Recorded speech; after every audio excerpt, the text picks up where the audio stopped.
Hello everyone, स्वागत है आप सभी का अपराइजिंग एकेडमी में। और ये हमारी क्लास 10th की मैथमेटिक्स का जो लेक्चर सीरीज चल रहा है उसका लेक्चर नंबर 11 है।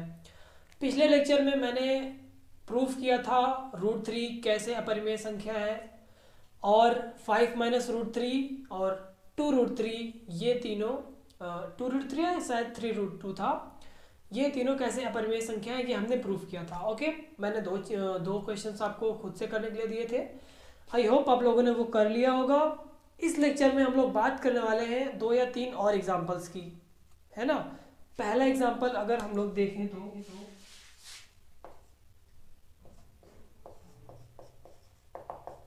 एग्जांपल जो फर्स्ट है इसमें हमें प्रूफ करना है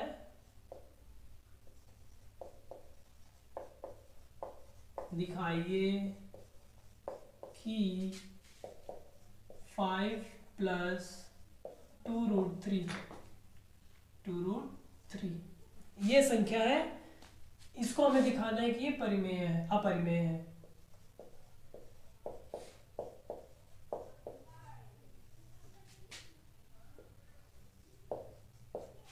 इसको प्रूफ करना है। ये हम कैसे प्रूफ करेंगे देखते हैं। ओके, यहाँ पे कुछ भी हो सकता है नंबर, ये 5 और ये 2 ये 3, इन तीनों नंबर्स में से कोई भी नंबर हो सकता है। स्क्वायर रूट के अंदर अगर कोई अभाज्य संख्या है, यहाँ पे कुछ भी इससे फर्क नहीं पड़ता। तो सेम मेथड आपको लगाना रहेगा प्रूफ करने के लिए, है ना। तो इसका प्रूफ देखते हैं जल्दी से।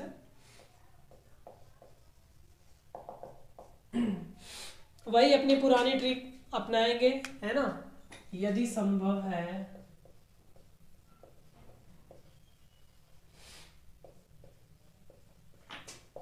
माना 5 प्लस 2√3 एक परिमेय संख्या है। इसका हम उल्टा मान लेते हैं।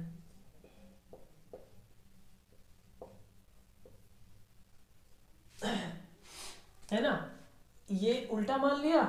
तो अगर 5 प्लस 2√3 परिमेय संख्या है तो 5 प्लस 2√3 p/q के फॉर्म का होगा। p/q के फॉर्म का ना लिखने के बजाय मैं इसको सीधा a/b के फॉर्म का लिखता हूं, जहां a तथा b सहअभाज्य है। ये ऐसा मैंने क्यों किया बता रहा हूं। पिछले लेक्चर्स याद करो, जब हमने सबसे पहले √2 का किया था। हमने √2 को p/q के फॉर्म में लिखा था। उसके बाद p और q में जो कॉमन चीज़ें आ रही थी उनको ऊपर नीचे से डिवाइड करके a/b के फॉर्म में लाया था। हमने ऐसा किया था ना। इस उदाहरण में हम वो स्टेप हटा रहे हैं, क्योंकि वो स्टेप बार बार रिपीट करना पड़ रहा है। तो हम सीधे ऐसा लिख सकते हैं, हमें एक a और एक b ऐसा मिल जाएगा कि हम 5 प्लस 2√3 को a/b के रूप में लिख सकते हैं। कब लिख सकते हैं? जब 5 प्लस 2√3 परिमेय संख्या है ना, और जहाँ a और b सहअभाज्य है। सहअभाज्य का मतलब आपको पता ही होता है कि a और b में एक के सिवा और कोई कॉमन नहीं मिलेगा। ओके, अगर 5 प्लस 2√3 बराबर a/b है तो यहाँ से हमारे पास दो रास्ते निकलते हैं। पहला रास्ता क्या है, हम एक रिजल्ट यूज कर सकते हैं कि √3 इरेशनल है, मतलब √3 अपरिमेय संख्या है।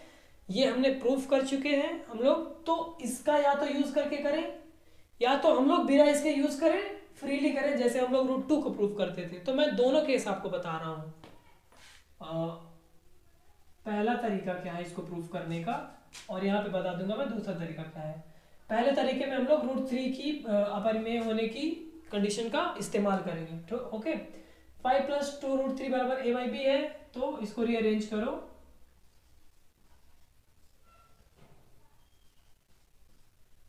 क्या लिख गया? रीअरेंज को हिंदी में बोलते हैं पुनर्व्यवस्थित।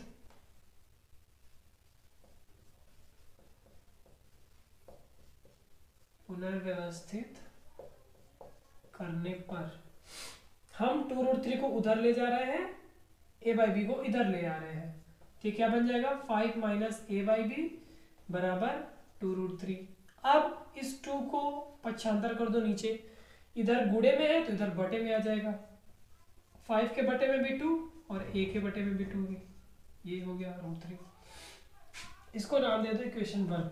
कुछ याद आ रहा है? जैसे हमने 5 माइनस रूट 3 को किया था वैसे ही इसको करना है। बटे में ये आ गया। ओके, अब देखो, चूंकि ये चूंकि का साइन है, ठीक है, 5/2 तथा 1/2 इंटू बी दोनों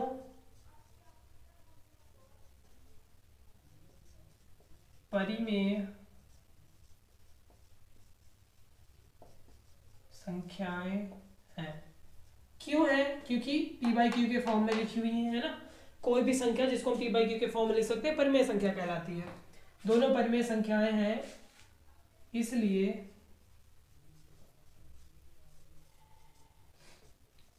इनका जो घटाना, जो बोलते हैं डिफरेंस, अंतर होगा, ये 5/2 माइनस a/2 भी एक परिमेय संख्या होगी। एग्री करते हो ना ये? ओके, आगे बढ़ते हैं। जबकि √3 एक अपरिमेय संख्या है ना, प्रूफ कर चुके हैं पहले ही।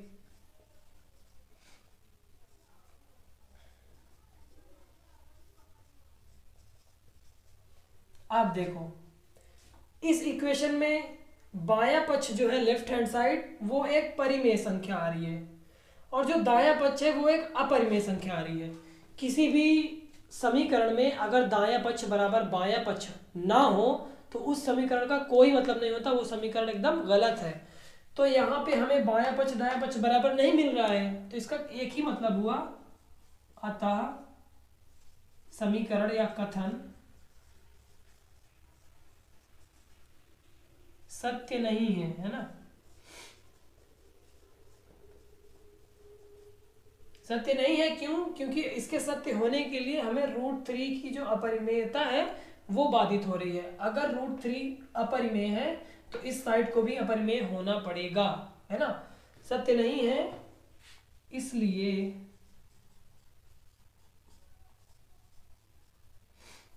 हमारी कल्पना क्या थी?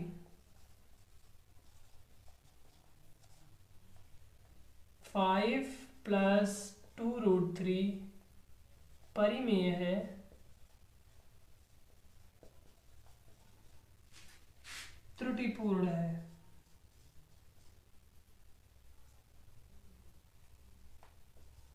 त्रुटिपूर्ण है, और इससे क्या पता चलता है? दिस इंप्लाइज दैट 5 + 2√3 एक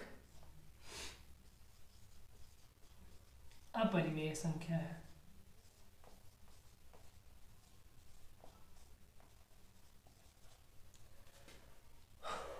ओके, समझ आया ये मेथड? ये वही मेथड है जो हमने 5 माइनस √3 को अपरिमेय प्रूफ करने में यूज किया था।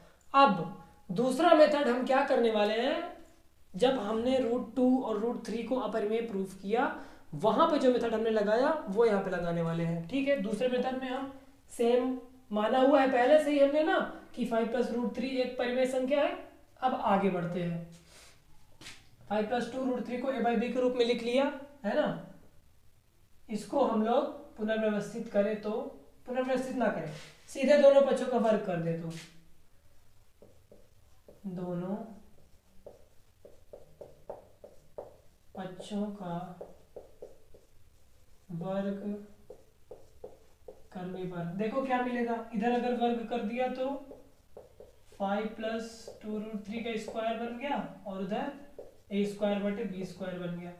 इसका स्क्वायर तोड़ो, 25 + 2 दूनी 4, 4 × 1 12 प्लस जब 2ab करेंगे तो a² हो गया, b² हो गया, और जब 2ab करेंगे तो 5 दूनी 10, 10 दूनी 20 √3 इतना आया।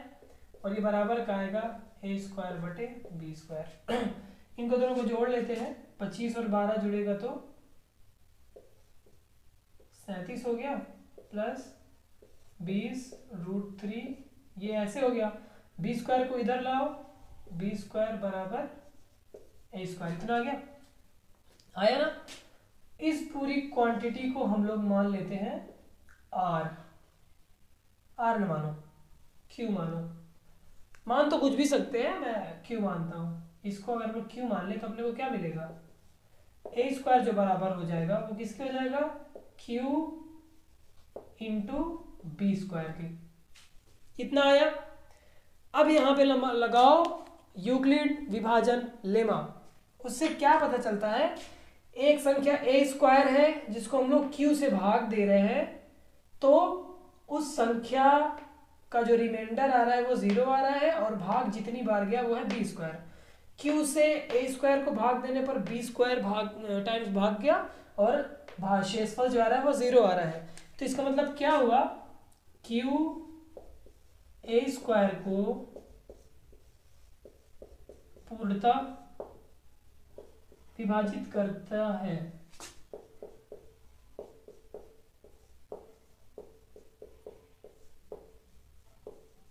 आ रहा है ना। अगर क्यू को ए स्क्वायर में भाग देने पर भागफल 0 आ रहा है, शेषफल, तो पूरी तरह से विभाजित कर दिया।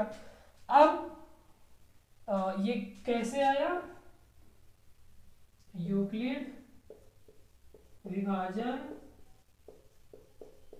लेमा के प्रयोग से, है ना।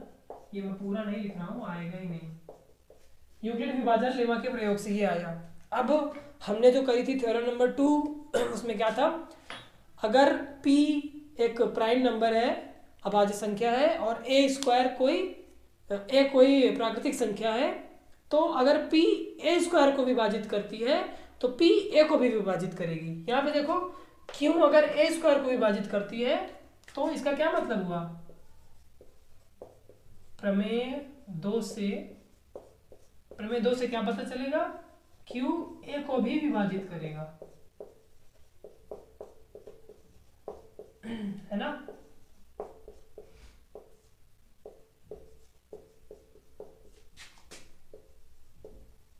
इतना पता चल गया।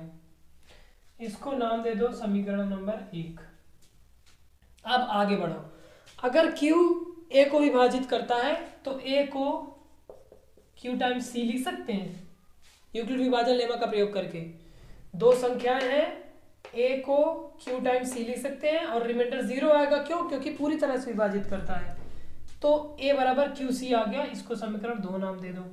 ये सब यूक्लिड विभाजन लेमा और प्रमेय नंबर 2 जो हमने अंकगणित के आधारभूत प्रमेय का प्रयोग करके निकाला था, उसी पे आधारित है ये प्रूफ। ओके, A बराबर QC को उठा के हमने इक्वेशन 1 में रख दिया। समीकरण 1 में A बराबर QC रखने पर क्या मिलेगा, इधर लेफ्ट साइड में Q स्क्वायर C स्क्वायर हो जाएगा और राइट साइड में Q इंटू बी स्क्वायर। एक Q से एक Q कैंसिल, तो हमें क्या मिलेगा, बी स्क्वायर बराबर QC स्क्वायर। ये दो चीज मिल गई है ना हमें। तो अब यहां से क्या पता चला, वापस से यूक्लिड विभाजन लेमा अप्लाई करो तो क्या पता चलेगा कि Q जो है वो बी स्क्वायर को डिवाइड करता है। इससे क्या पता चला, Q बी स्क्वायर को विभाजित, बोर्ड छोटा पड़ेगा लग रहा है, चलो इधर लिख दूंगा, करता है। ये कहां से हमें पता चला, यूक्लिड विभाजन लेमा से। ओके, अगर Q ने बी स्क्वायर को विभाजित किया तो फिर से प्रमेय 2 लगा दो। प्रमेय 2 क्या कहती है, अगर कोई संख्या दूसरी संख्या की स्क्वायर को विभाजित करेगी तो स्वयं उस संख्या को विभाजित करेगी। Q B को विभाजित करता है।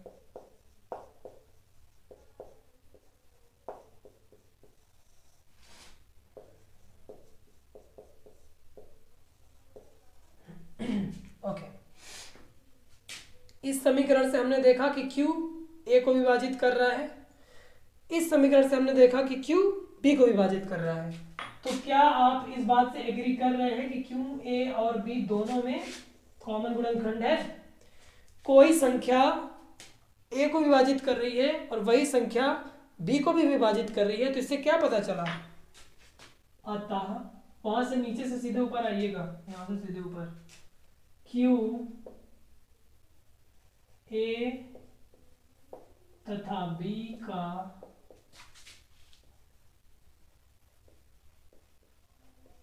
उभयनिष्ठ मतलब कॉमन गुणनखंड है। क्यों ए तथा बी का उभयनिष्ठ गुणनखंड है।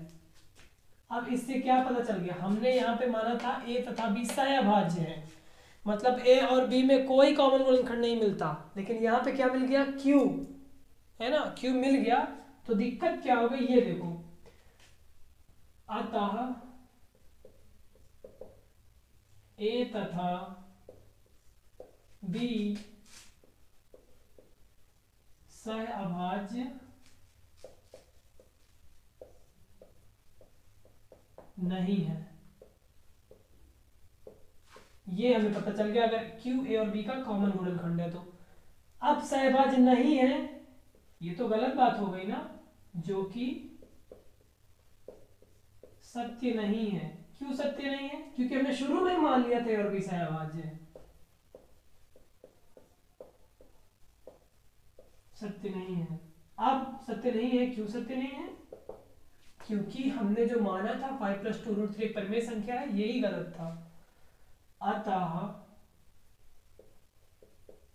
हमारी कल्पना, ये मैं सेंटेंस को थोड़ा भारी फील कराने के लिए लिख देता हूँ, बाकी आप लोग को सिंपल लैंग्वेज में भी लिख सकते हैं, वो भी सही माना जाएगा। 5 + 2√3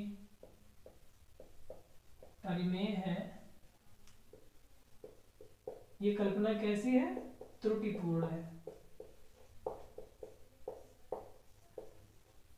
इससे क्या पता चलता है कि 5 + 2√3 एक अपरिमेय संख्या है। ये वाला प्रूफ इस वाले प्रूफ के कंपैरिजन में लंबा है ना। क्यों लंबा हो गया, क्योंकि हमने यहाँ पे √3 की अपरिमेयता का यूज कर लिया था, तो ये छोटा हो गया। लेकिन एग्जाम में जब भी आपको पूछा जाए, किसी एक नंबर को कोई भी ऐसा नंबर दे दिया जाए, उसको पूछा जाए कि अपरिमेय प्रूफ करो, तो ये वाला मेथड आपको नहीं अप्लाई करना है। ये वाला मेथड आपको कब अप्लाई करना है, जब आपको दिया गया हो पहले से कि √3 एक अपरिमेय है। जब आपको ऐसी कोई इंफॉर्मेशन पता हो पहले से कि जो दिया गया स्क्वायर रूट के अंदर जो दिया गया नंबर है वो अपरिमेय है, तभी आप इस मेथड को अप्लाई कर सकते हैं। अगर एग्जाम में आपको सीधे दे दिया कि दिखाइए कि 5 + 2√3 अपरिमेय है, तो आपको ये मेथड अप्लाई करना पड़ेगा, स्टेप बाय स्टेप सेम यही। ओके, तो आई होप कि एग्जाम्पल आपको समझ आ गया।